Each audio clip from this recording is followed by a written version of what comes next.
Well, hello there. Thank you so much for joining us. This is News Channel Nebraska. My name's Eric McKay. Let's take a look at our top headlines today. If your New Year's resolution involves budgeting, you might want to take note of some of the changes that have taken place. They could affect your Social Security benefits, health care costs, and more. Amy Kiley has details on new financial and other measures now in effect.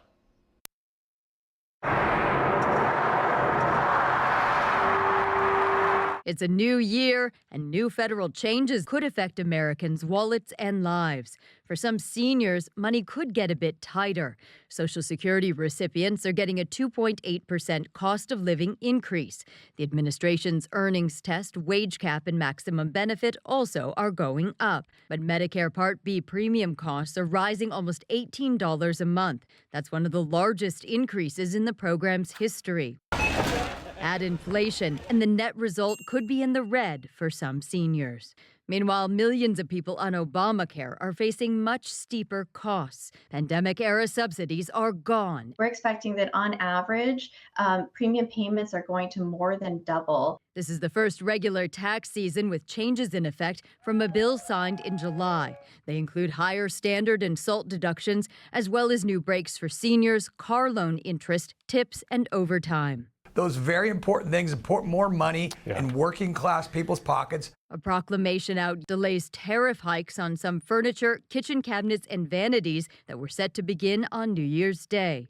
Finally, the president's travel ban is now expanded to 39 countries. The American complaint is that these countries pose national security and public safety threats. Amy Kiley reporting, News Channel Nebraska.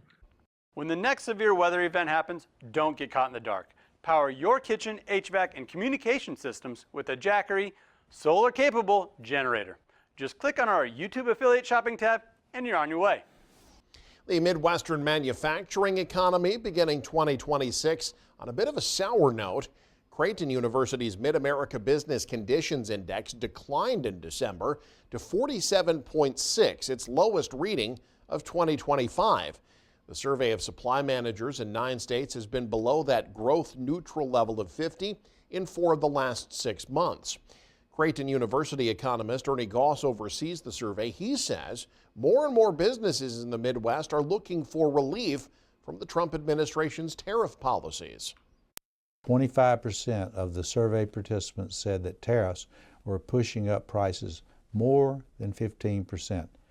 37.5% do not support the Trump tariffs. So what we're seeing is increasing resistance to the tariffs of the Trump administration. In Nebraska specifically, the BCI number plummeted 10 points from November to December. Manufacturers reported that exports of their products over the first 3 quarters of last year were down almost 13% from 2024, representing a loss of about $700 million worth of revenue year over year. Many Federal Emergency Management Agency employees starting the new year without jobs. They were notified on New Year's Eve via email their positions would not be renewed. The impacted workers, part of FEMA's cadre of on-call response and recover teams, those are the people who generally are among the first federal boots on the ground during disasters. A FEMA spokesperson pointed out the positions are term limited and fluctuate based on disaster activity. 8,000 employees on those teams work full-time hours but on temporary contracts. FEMA's almost always renewed those 2 to 4 year contracts, but sources say so far about 50 workers have received termination emails. Closer to home, firefighters sent to a southeast Nebraska house fire early Friday morning. Doug Kennedy has more from the scene. Beatrice firefighters responded to the blaze in the south part of the city at the intersection of 2nd and Franklin. Officials observed flames and thick smoke coming from the one-story home, which has an attic and attached garage located off the northwest corner of the intersection. Firefighters just before 4 a.m. entered the front door of the home with a fire line and later summoned the department's aerial truck to spray water onto the center roof of the structure. Another fire line was used toward the back of the house. According to emergency radio auto traffic. The home was evacuated by the time firefighters arrived, and one female occupant reportedly was checked over for smoke inhalation. Department officials connected to 2 hydrants that were near the scene. No immediate word on where the fire started and what caused it. No word regarding if any injuries were sustained battling the flames. The fire call came in at 3:42 a.m. Beatrice fire officials summoned a state fire marshal deputy to help investigate the fire. From Beatrice, Doug Kennedy, News Channel, Nebraska.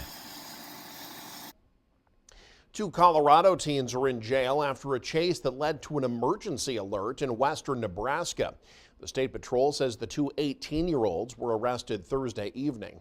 It began when troopers tried to pull over an eastbound car for speeding near Big Springs, but the driver took off, beginning a chase on the interstate that authorities say reached speeds of 140 miles per hour, passing vehicles on the shoulder at times.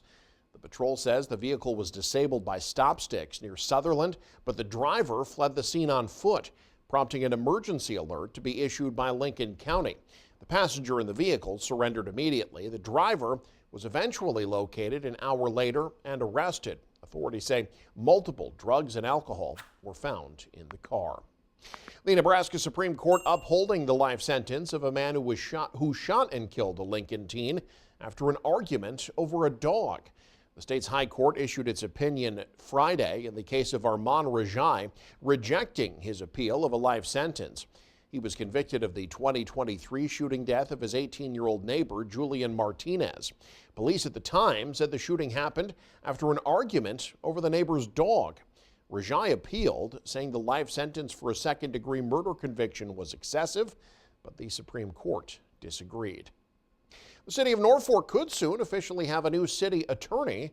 An agenda for Monday's city council meeting shows that Mayor Shane Clausen is proposing appointing Melissa Figueroa to the position.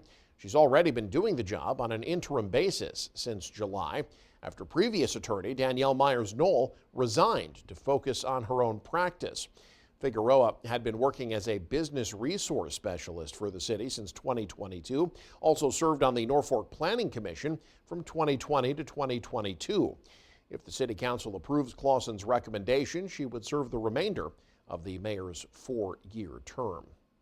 Well, it's a trend that continues to be popular for the new year. Dry January, a time when people start off the new year by abstaining from alcohol or cutting back on how much they drink for the month. And experts say staying sober for even a short amount of time can help you be healthier. Mandy Gaither has more on the big health benefits of Dry January. It's a new year, and if you're hoping for a healthier start, experts say to try staying sober. Dry January is a great opportunity to stop drinking or even reduce your drinking for the month. Psychologist Katie Wickowitz with the University of New Mexico says abstaining from alcohol even for 4 weeks can make a big difference in your health. She says many people experience sleep improvements, increased energy, weight loss, greater physical activity, and improved well-being in general. But she says giving up those cocktails can be challenging. Get your friends and family on board with doing it with you so that you have that social connection and that social support to get through the month. Next, Wickowitz says to know your go-to non-alcoholic beverage, whether it's sparkling water, club soda with lemon, or a mocktail. That way it's easy to order when you're out, or you can stock your fridge at home. She says to also be aware of the hard times during Dry January. Times when it's challenging might be a great way to reflect on how we're actually maybe relying on alcohol more than we wanted to. Finally, Wickowitz says if you have a slip up, don't let it derail you. If you're trying Dry January and you experience a time of drinking, it's totally fine to just start it back up again. For Health Minute, I'm Mandy Gaither. And this is, of course, our first news update of 2026. And before we completely move forward, thought it might be fun to rewind and look back one more time at 2025. Convicted of first-degree murder, tampering with evidence, and being an accessory to a felony. Says she's recently had interest in other vacant buildings like this one behind me. For Husker volleyball to punch their ticket to another Final Four. Anticipating tonight, it is chilly out there. In Crete, Nebraska, where the Lady O of Beatrice take care of business. Well, I have you covered, and I'm going to make sure that you still get a little bit of education.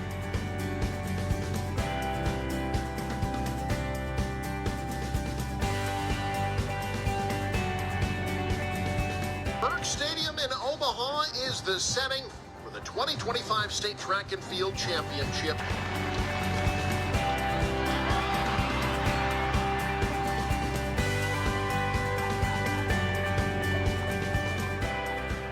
Six-man state championship on a Friday night in Kearney, Nebraska. Area of the condemned facility. In a blaze that firefighters fought for about 5 hours. Announcement that Tyson will be shutting down its beef processing plant.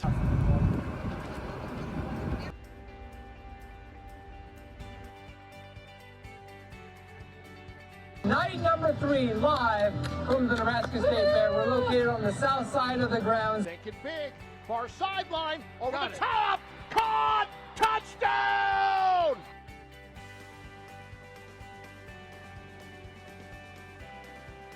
What we had today, we maxed out, and that's always the goal. Coming up this hour on NCN, we are live in downtown Hastings for the celebration of lights. We can see our breath. It's not warm. 2, 1. And we look forward to much more in 2026. You can stay up to date with the very latest by following us online at newschannelnebraska.com. You can also follow us on X, like us on Facebook and Instagram as well. Thanks for joining us. Have a great weekend. This is News Channel Nebraska.